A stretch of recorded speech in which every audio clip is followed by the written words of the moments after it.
சாந்தி sister. ஓம் சாந்தி sister. குஷியா இருக்கிறீங்களா? குஷியா இருக்கோம். பாபா நினைவுலயே இருக்கோம். பாபா நினைவுல இருக்கீங்களா? இருக்கோம் சிஸ்டர். இன்னைக்கு என்ன முரளி சொல்றாங்க? இன்னைக்கு 4/9/2024 முரளி இன்னைக்கு பார்க்கலாம். பாபா சொல்றாங்க, இனிமையான குழந்தைகளே, நீங்கள் விகாரிகளிலிருந்து நிர்விகாரியாக ஆகுவதற்காக எல்லை இல்லாத தந்தையிடம் வந்திருக்கீங்க. எனவே உங்களுக்குள் எந்த ஒரு பூதமும் இருக்கக்கூடாது அப்படிங்கிறாங்க. கேள்வி: முழு கல்பத்தில் கற்பிக்கப்படாத அப்பேற்பட்ட எந்த ஒரு படிப்பை தந்தை இப்பொழுது உங்களுக்கு கற்பித்து கொண்டிருக்கிறார்னு கேட்குறாங்க. பதில்: புதிய ராஜ்யத்தை ஸ்தாபனை செய்வதற்கான கல்வி. மனிதனுக்கு ராஜ்ய பதவியை அளிப்பதற்கான கல்வியை இச்சமயத்தில் சுப்ரீம் தந்தை நம்மளுக்கு கற்பிக்கிறாங்க. இந்த புதிய கல்வி முழு கல்பத்திலும் கற்பிக்கப்படுவதே கிடையாது. இதே கல்வியின் மூலம் சத்யுக ராஜதானி ஸ்தாபனை ஆகி கொண்டிருக்கு அப்படின்னு பாபா சொல்றாங்க. ஓம் சாந்தி. நாம் ஆத்மாக்கள் ஆவோம், சரீரம் அல்ல என்பதை குழந்தைகளுக்கு தெரியும். இதற்கு தேகி அபிமானி, அதாவது ஆத்ம உணர்வு என்று சொல்லப்படுது. மனிதர்கள் எல்லோருமே தேக அபிமானி, தேக உணர்வுடையவங்களா இருக்கிறாங்க. இது இருப்பதே பாவ ஆத்மாக்களின் உலகம். இப்போது அதாவது விகார உலகமா இருக்குது. ராவண ராஜ்யம்தான் இப்ப நடக்குது. சத்தியுகம் கடந்து போய் விட்டுள்ளது. அங்கு எல்லோருமே நிர்விகாரிகளாக இருந்தாங்க. நாமோ தான் தூய்மையான தேவிகளாக நம்ம தான் இருந்தோம். மீண்டும் 84 பிறவிகளின் பிறகுதான் நம்ம பதீத்தமா இப்போ தூய்மையற்றவர்களா அவ்வளவு பிறவி எடுத்தனால தூய்மை இல்லாம ஆயிட்டோம். அப்போ அப்படிங்கிறதையே தந்தை தான் நம்மளுக்கு புரிய வைக்கிறாங்க. எல்லோரும் 84 பிறவி எடுக்கிறது கிடையாது. பாரதவாசிகள் தான் தேவதையாக இருந்தாங்க.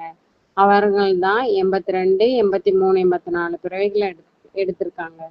அவர்கள் தான் பதீத்தமாக ஆகியுள்ளாங்க. இப்போது பாரதம் தான் அழியாத கண்டம் என்று பாடல் கூட இருக்குதான். பாரதத்தில் லட்சுமி நாராயணன் ஆட்சி இருந்த பொழுது இது புதிய உலகம், புதிய பாரதம் என்று அழைக்கப்பட்டது அப்படின்னு பாபா சொல்றாங்க சிஸ்டர்.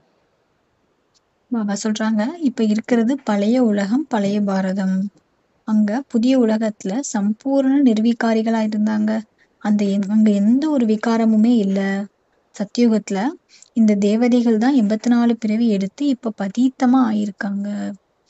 காமத்தின் பூதம், கோபத்தின் பூதம், பேராசையின் பூதம், இது எல்லாமே கொடுமையான பூதங்கள். இதுல முக்கியமான பூதம் எதுனா தேக அபிமானத்தோடது. ஏன்னா ராவண ராஜ்யம் இல்லையா, இந்த ராவணன் பாரதத்துடைய அரை கல்ப எதிரி. அப்ப மனிதனுக்குள் 5 விகாரங்கள் பிரவேசமாயிருக்கு ஒவ்வொருத்தருக்குள்ளயும். இந்த தேவதைகளுக்குள்ள இந்த பூதங்களே கிடையாது. பிறகு புனர்ஜென்மம் எடுத்து இவருடைய ஆத்மா விகாரங்கள்ல வந்துருச்சு. பிரம்ம பாபாவுடைய ஆத்மா கூட என்ன ஆயிடுச்சு, மறுஜி பிறவி எடுத்து நாராயணனா இருந்த ஆத்மா என்ன ஆயிடுச்சு, விகாரங்கள்ல வந்துடுச்சு. நாம் தான் தேவதைகளா இருக்கும்போது எந்த ஒரு விகாரத்தின் பூதம் கூட இல்லைன்னு புரிஞ்சிருக்கோம். சத்யுகம் திரேதாவுக்கு ராமராஜ்யம்னும் துவாபர கலியுகம் ராவண ராஜ்யம்னு சொல்லப்படுது. ஏன்னா இந்த ராவண ராஜ்யத்துல ஒவ்வொரு ஆண் பெண்ணுக்குள்ளேயும் 5 விகாரங்கள் இருக்கு. ஆனா துவாபர யுகம் முதல் கலியுகம் வரை இந்த 5 விகாரங்கள் இருக்கு. சத்யுகம் திரேதாயில கிடையாது. இப்ப நீங்க புருஷோத்தம சங்கம யுகத்துல இருக்கீங்க. விகாரியில இருந்து நிர்விகாரி ஆகிறதுக்காக அப்பா கிட்ட வந்திருக்கீங்க. நிர்விகாரி ஆகி ஒருவேளை யாராவது என்ன ஆயிட்டீங்க, விகாரத்துக்கு போயிட்டீங்க, பாபா குழந்தையா இருந்து நிர்விகாரி ஆகி விகாரத்துல விழுந்துட்டீங்கன்னா நீங்க முகத்தை கருப்பாக்கிக்கிட்டீங்க.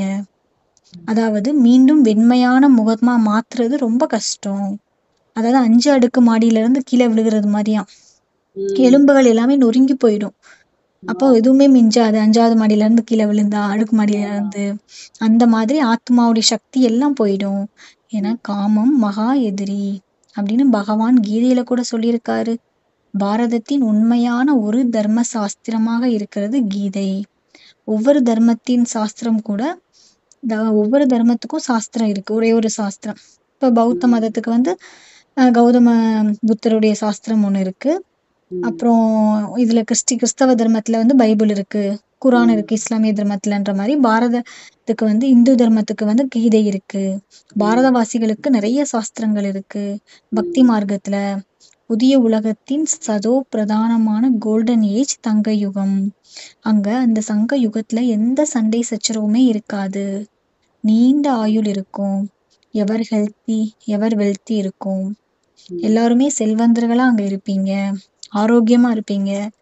தேவதைகளாகிய நாம் தான் ரொம்ப சுகமா இருந்தோம் அப்படின்ற நினைவு இப்போ உங்களுக்கு வந்துருச்சு. அங்க அகால மரணமே இருக்காது. காலன் பற்றிய பயமே அங்க வராது. அங்க ஹெல்த், வெல்த், ஹாப்பினஸ், ஆரோக்கியம், செல்வம், மகிழ்ச்சி எல்லாமே நிறைஞ்சு இருக்கும். சொல்லுங்க sister. நரகத்தில் மகிழ்ச்சி இருப்பதே கிடையாது அப்படின்னு பாபா சொல்றாங்க. ஏதாவது கொஞ்சம் சரீரத்திற்கு நோய் ஏற்பட்டு கொண்டுதான் இருக்குது நரகத்துல. இது இருப்பதே அளவற்ற துக்கத்தின் உலகமா இருக்குது. அது அளவற்ற சுகங்களின் உலகமாகும் சத்தியுகம். எல்லையில்லாத தந்தை துக்கங்களின் உலகத்தில படைக்குமா துக்கமான உலகத்தை படைப்பாரா என்ன? உம் தந்தையோ சுகத்தின் உலகத்தை தான் படைப்பாரு. பிறகு ராவணன் ராஜ்யம் வந்தது. பின் அவரிடமிருந்து துக்கம், அசாந்தி கிடைச்சிருச்சு. சத்தியுகம் என்பது சுகதாமமாகும். கலியுகம் துக்கதாமமா இருக்குது. விகாரத்தில் சென்று அது ஒருவர் மற்றொருவர் மீது காமவாள் செலுத்துவது, இதுவே பகவானின் படைப்பா இருக்குமா அப்படின்னு கேக்குறாங்க. உம் அந்த பகவான் படைச்சது அவ்வளவு தங்கமான யுகம் உம் அப்படின்னு. ஆனால் அது அந்த மாதிரி எல்லாம் கிடையாது. பகவானின் படைப்பு அல்ல. இது ராவணனின் படைப்பு தான். இந்த விகார உலகமே, விகார அதாவது எண்ணங்கள். என்ன சொல்றாருன்னா இந்த இடத்துல பாபா உலகத்துல ம், சொல்லிடுறாங்களாம். அதாவது பகவான் பகவான் தான் பகவான் தான். ஏன்னா படைச்சிருக்காங்க. குழந்தை பிறக்கிறதே வந்து இந்த விகாரத்தின் மூலமா தானே. இது கடவுளோட ம், படைப்பு தான், இது தப்பு கிடையாதுன்னு சொல்லிடுறாங்க. ம், கடவுளா இப்படி படைப்பாரு விகார விஷயத்த கிடையாது, இது ராவணன் உருவாக்குனது அப்படின்னு பாபா புரிய வைக்கிறாரு. ஆஹ் பகவானோ சொர்க்கத்தை படைத்தார். அங்கு காம வாழ் இருக்கவே இருக்காது. அப்படின்றி துக்கம் சுகத்தை பகவான் கொடுப்பாரா அப்படின்னு கிடையாது. பகவான் வந்து சுகத்தை மட்டும்தான் கொடுப்பாரு. உம் அட, பகவான் எல்லையில்லாத தந்தை. அவரு குழந்தைகளுக்கு எப்படி துக்கம் கொடுப்பாரு அப்படின்னு பாபாவே நம்மகிட்ட கேக்குறாங்க. அவரோ நான் சுகத்தின் ஆஸ்தி அளிக்கிறேன் என்று கூறுறாரு. பிறகு அரை கல்பத்திற்கு பின்னர் ராவணன் சாபக்கேடு அது வந்து நம்மளுக்கு வந்துருதாமா. அதனால துக்கம் ஆயிருது. சத்தியுகத்திலோ ஏராளமான சுகம் இருந்தது. மிகுந்த செல்வம் உடையவராக இருந்தாங்க. ஒரே ஒரு சோமநாத் கோவில் எவ்வளவு வைரூடியம் இருந்தது. பாரதம் எவ்வளவு செழிப்புடையதாக இருந்தது. இப்போதோ திவாலாகி விட்டுள்ளது. சத்தியுகத்தில் 100% செழிப்பு, கலியுகத்தில் 100% திவால். இந்த விளையாட்டு உருவாக்கப்பட்டுள்ளது. இப்பொழுது இருப்பது இரும்பு யுகம். துரு ஏறி ஏறி முற்றிலுமே தமோ பிரதானமாக ஆகிவிட்டது. எவ்வளவு துக்கம் உள்ளது இப்போது. இந்த ஆகாய விமானம் ஆகியவை கூட 100 வருடங்களுக்கு தான் இப்பதான் உருவாயிருக்கு. இந்த 100 வருஷத்துலதான் உருவாயிருக்குதான். இதற்கு மாயையின் பகட்டு அப்படின்னு சொல்றோம். எனவே மனிதர்கள் விஞ்ஞானம், சயின்ஸ் தான் சொர்க்கத்தை உருவாக்குது அப்படின்னு தவறா நினைச்சுக்கிறாங்க. ஆனால் இது ராவணனுடைய சொர்க்கமாகும். இப்ப இருக்கிறத ராவணனுடைய சொர்க்கம்னு பாபா சொல்லுவாங்க. கலியுகத்தில் மாயையின் ஆடம்பரத்தை பார்த்து உங்களிடம் வருபவர்கள் ஆர்வம் அவங்கதான் ரொம்ப அதான் அவங்கதான் ரொம்ப ஆர்வமா அபூர்வமா வந்து இந்த மாதிரி பொருட்கள் மீது இது பண்ணி வர்றாங்க. கம்மியா தான் இருக்கிறாங்க அப்படின்னு பாபா சொல்றாங்க. கலியுகத்துல வந்து மாயையின் ஆடம்பரத்துக்குள்ளேயே இருந்துகிட்டு உங்ககிட்ட வரவங்க ரொம்ப அபூர்வமா தான் வருவாங்க. நிறைய பேர் வரமாட்டாங்க. ஏன்னா அவ்வளோ அவங்க கிட்ட செல்வ செழிப்பு இருக்கும்போது நம்மளை தேடி வர்றது ரொம்ப கஷ்டம். எங்க கிட்ட மாளிகை இருக்கு, மோட்டார் இருக்கு அப்படின்னு நினைக்கிறாங்க. நேத்து கூட சொல்லியிருந்தாரு, ஏரோப்ளான் இருக்கு, என்கிட்ட பங்களா இருக்கு, பணம் இருக்குன்னு சொல்லிட்டு சொல்றாங்க. இதெல்லாம் வந்து கலியுக ஆடம்பரம் அப்படின்னு சொல்றாரு. சொர்க்கம் என்று சத்தியுகம் தான் சொல்லப்படுது. அப்ப அந்த லட்சுமி நாராயணன் ராஜ்யம் இருந்தது சத்யுகத்துல. இப்ப இந்த லட்சுமி நாராயணன் ராஜ்யம் இருக்குதா என்ன? இப்ப கலியுகத்துக்கு பிறகு மீண்டும் அவங்களுடைய ராஜ்யம் வரும். முதல்ல பாரதம் ரொம்ப சின்னதா இருந்தது. வெறும் 9 லட்சம் தேவதைகள் மட்டும்தான் இருந்தாங்க. அப்புறம் விருத்தி அடைஞ்சு இப்ப எவ்வளோ பேர் இருக்காங்க. முதல்ல தேவி தேவதைகள் மட்டும் இருந்தாங்க. எல்லையில்லாத தந்தை வந்து நமக்கு இந்த உலகத்தினுடைய சரித்திர பூகோளத்தை புரிய வைக்கிறாரு.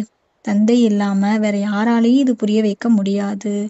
ஏன்னா அவர்தான் ஞானக்கடல்.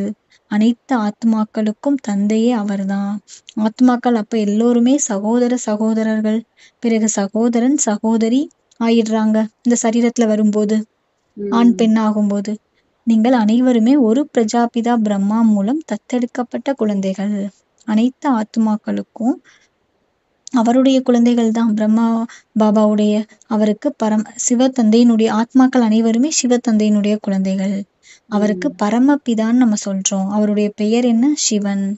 எனது பெயர் ஒரே ஒரு பெயர் தான், சிவன் மட்டும்தான். பிறகு பக்தி மார்க்கத்துல நிறைய கோயில் கட்டி நிறைய பேர் வச்சுட்டாங்க.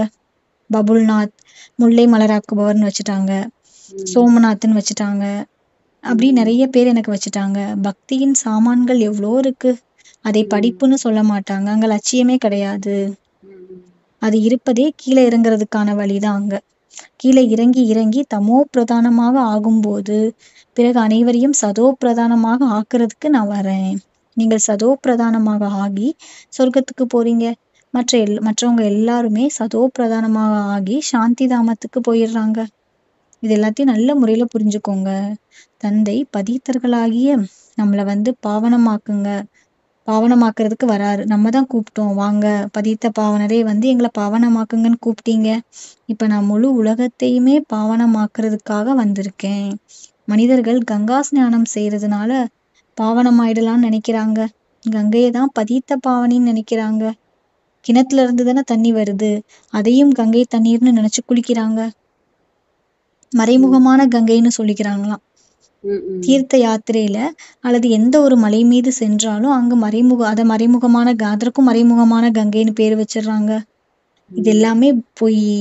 God is truth. இறைவன் மட்டும்தான் சத்தியமானவர். மற்றபடி ராவண ராஜ்யத்துல ஏதேதோ எல்லாமே பொய் பேசுறவங்க தான். காட் ஃபாதர் தான் உண்மையான கண்டத்தை ஸ்தாபனை செய்யறாரு. அங்க பொய்ன்ற விஷயமே கிடையாது.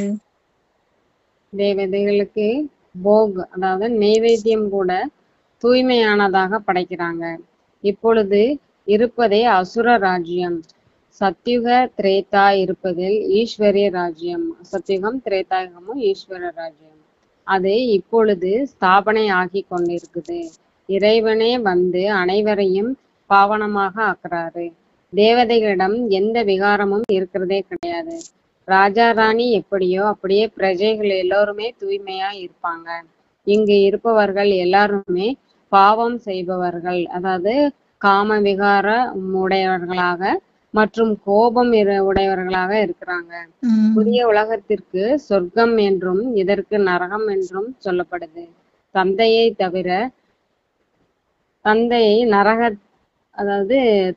தவிர நரகத்தை சொர்க்கமாக வேறு யாருமே ஆக்க முடியாது அப்படின்னு சொல்றாங்க. இங்கு இருப்பவர்கள் எல்லோருமே நரகவாசிகளாக, அதாவது ரொம்ப தூய்மை இல்லாதவர்களாக இருக்கிறாங்க.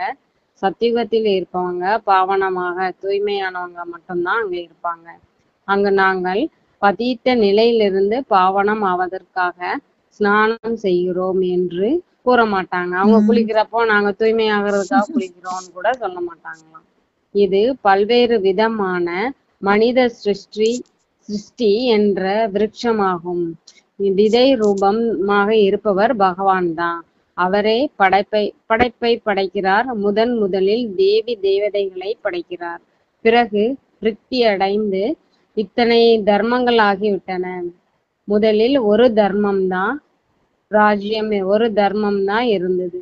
சுகமே சுகமாக இருந்தது. உலகத்தில் அமைதி வேண்டும் என்று மனிதர்கள் விரும்புறாங்க. அதை இப்பொழுது நீங்கள் ஸ்தாபனை செய்து கொண்டிருக்கிறீங்க. மற்ற எல்லாமே முடிந்து போய்விடும். மற்ற கொஞ்சம் பேர் தான் இருப்பாங்க. இந்த சக்கரம் சுற்றி கொண்டே இருக்கும். இப்பொழுது இருப்பது கலியுக கடைசி மற்றும் சத்யுக ஆரம்பத்திற்கும் இடைப்பட்ட புருஷோத்தம சங்கம யுகம் ஆகும் அப்படின்னு அப்பா சொல்றாங்க. இதற்கு கல்யாண்காரி புருஷோத்தம சங்கம யுகம் என்று கூறப்படுது. கலியுகத்திற்கு பின்னர் சத்யுகம் ஸ்தாபனை ஆகி கொண்டிருக்குது. நீங்கள் சங்கமத்தில் படிக்கிறீங்க. இதன் பலன் சத்யுகத்தில் தான் கிடைக்கும். இங்கு எந்த அளவிற்கு தூய்மை ஆவீர்களோ மற்றும் படிக்கிறீங்களோ அந்த அளவிற்கு உயர்ந்த பதவியை அடைவீங்க. இப்பேற்பட்ட படிப்பு வேறு எங்குமே இருக்கவே இருக்காது.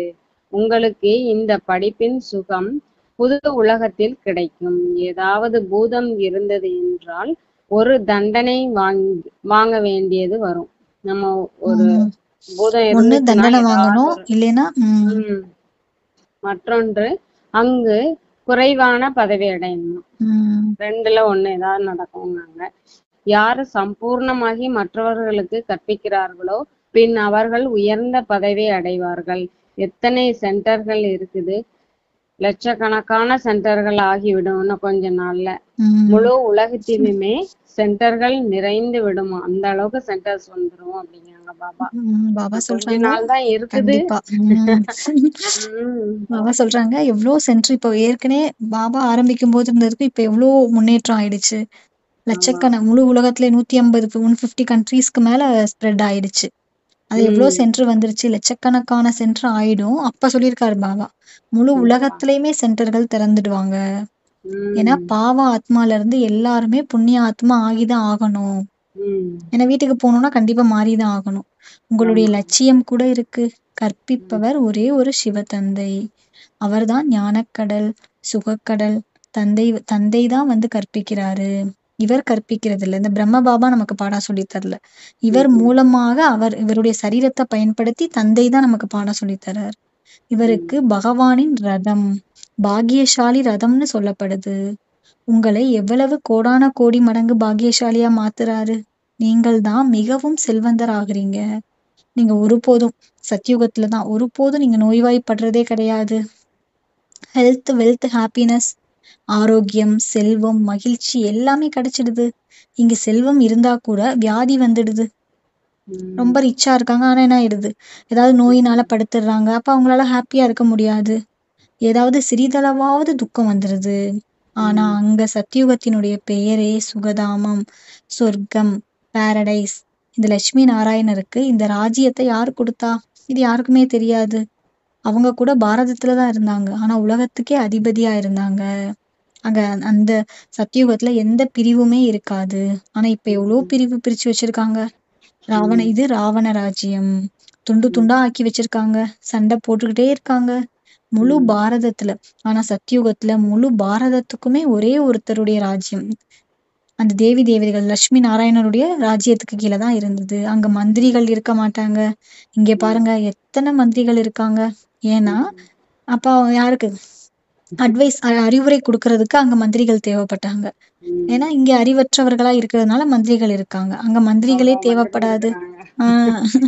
அதனால அங்க அதனால மந்திரிகள் கூட தமோ பிரதானமாக பதீத்தமா இருக்காங்க. இங்க பதித்தர்களை சந்திக்கிறாங்க. நீண்ட நாள் கை நீட்டினாங்க, ஏழை ஆகிக்கிட்டே போறாங்க, கடன் வாங்கிக்கிட்டே போறாங்க. ஒரு நாடு இன்னொரு நாட்டு என்ன பண்றாங்க, கடன் வாங்கிக்கிட்டே போறாங்க. ஆனா சத்தியுகத்துல தானியங்கள், பழங்கள் எல்லாமே அவ்வளோ ருசியாக இருக்கும். நீங்க அங்க சென்று எல்லாமே அனுபவம் செய்றீங்க. என்ன பண்ணுவாங்க, டிரான்ஸ்ல போவாங்க. தியானம் பாபா மெடிடேட் பண்ணிக்கிட்டு இருக்கும் போதே டிரான்ஸ்ல போய் அவங்களுக்கு நிறைய காட்சி எல்லாம் கிடைக்கும். அப்ப சூட்சும வதனத்துக்கு கூட போறீங்க, பின் சொர்க்கத்துக்கும் போறீங்க.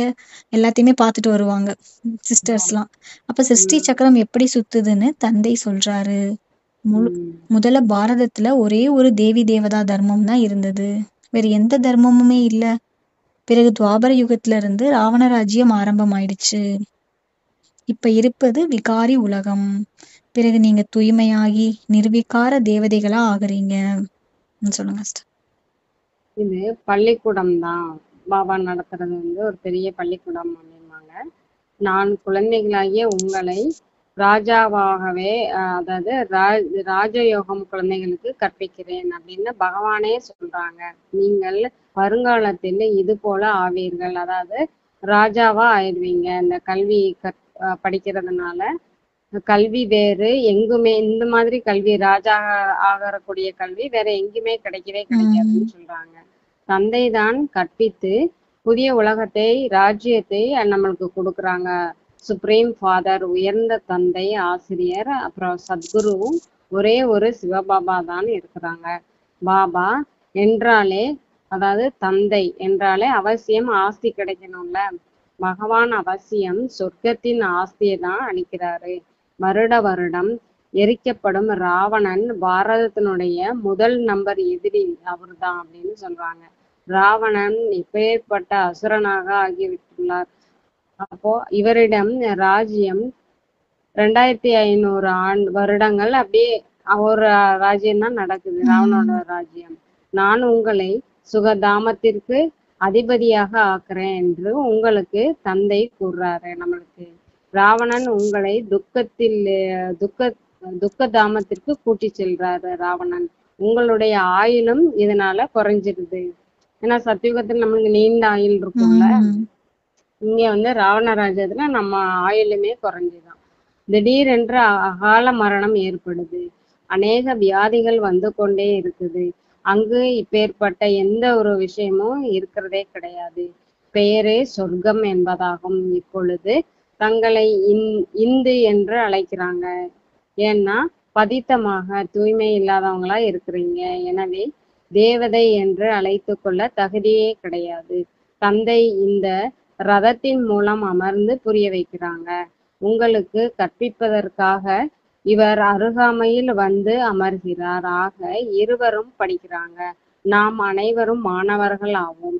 ஒரு தந்தை தான் ஆசிரியர். அவரும் பாபா ஒரு ஆள் தான் ஆசிரியர். இப்பொழுது தந்தை கற்பிக்கிறார். பிறகு 5000 வருடங்களுக்கு பின்னால் வந்து கற்பிப்பார். இந்த ஞானம், இந்த படிப்பு பிறகு மறைஞ்சு போயிடும். படித்து நீங்கள் தேவதை ஆகுறீங்க. 2500 வருடங்கள் சுகத்தின் ஆஸ்தியை எடுத்திருக்கீங்க. பிறகு இருப்பதுதான் அப்புறம் ஃபுல்லா துக்கம் இருக்குது. ராவணன் சாபம் தான் இது அப்படின்னு சொல்றாங்க. இப்பொழுது பாரதம் மிகவும் துக்கமுடையதாக இருக்குது. இது துக்கதாமம் தான்.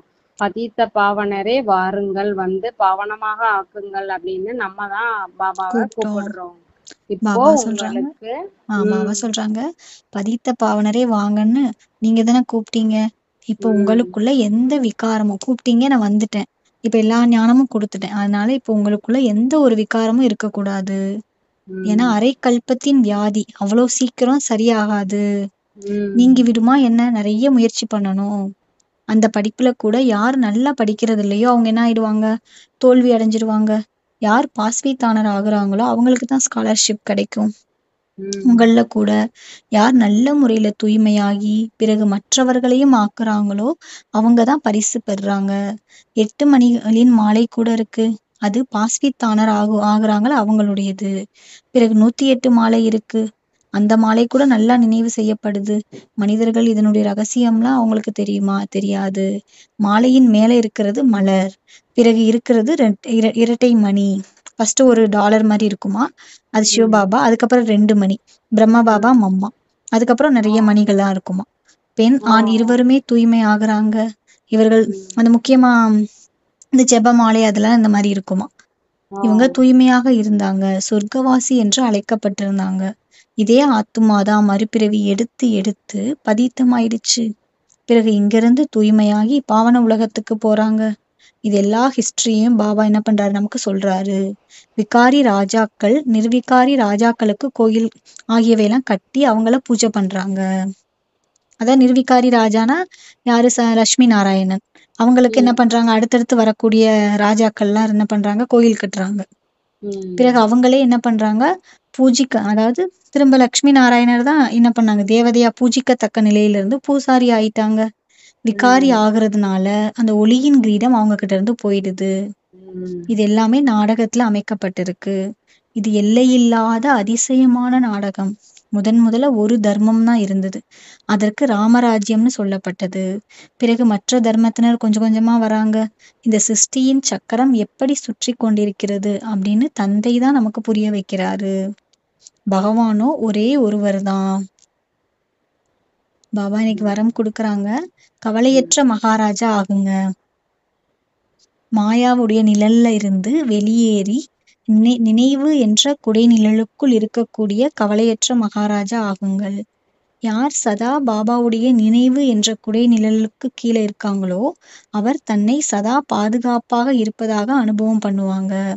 மாயாவின் நிழல்ல இருந்து தப்பிப்பதற்கான சாதனம் பாபாவுடைய நினைவு. அப்ப குடை நிழல்ல இருப்பவங்க சதா கவலையற்ற மகாராஜாவா இருப்பாங்க. ஏதேனும் கவலை உங்களுக்குள்ள வந்தாலே உங்களுடைய குஷி போயிடும். குஷி மறைஞ்சிருச்சு அப்படின்னாலே நீங்க என்ன ஆயிடுவீங்கன்னா பலவீனமா ஆயிடுவீங்க. அப்ப மாயாவுடைய பிரபாவம் சீக்கிரமா வந்துரும். மாயாவால பாதிக்கப்பட்டுருவோம். ஏன்னா பலவீனம் தான் மாயாவை வரவழைக்குது. மாயாவின் நிழல் கனவுல பட்டுட்டா கூட மிகவும் உங்களை குழப்பமடைய வச்சிடும். எனவே சதா பாபாவின் நினைவு என்ற குடை நிழலுக்கு கீழே இருங்க. ஸ்லோகன் சொல்றாங்க. புரிதல்னா அதான் ஞானம் என்ற ஸ்க்ரூ டிரைவர் மூலம் கவனக்குறைவே என்ற தளர்வான, அதாவது லூஸா இருக்கிற ஸ்க்ரூவை டைட் செய்து சதா விழிப்புடன் இருங்கள்.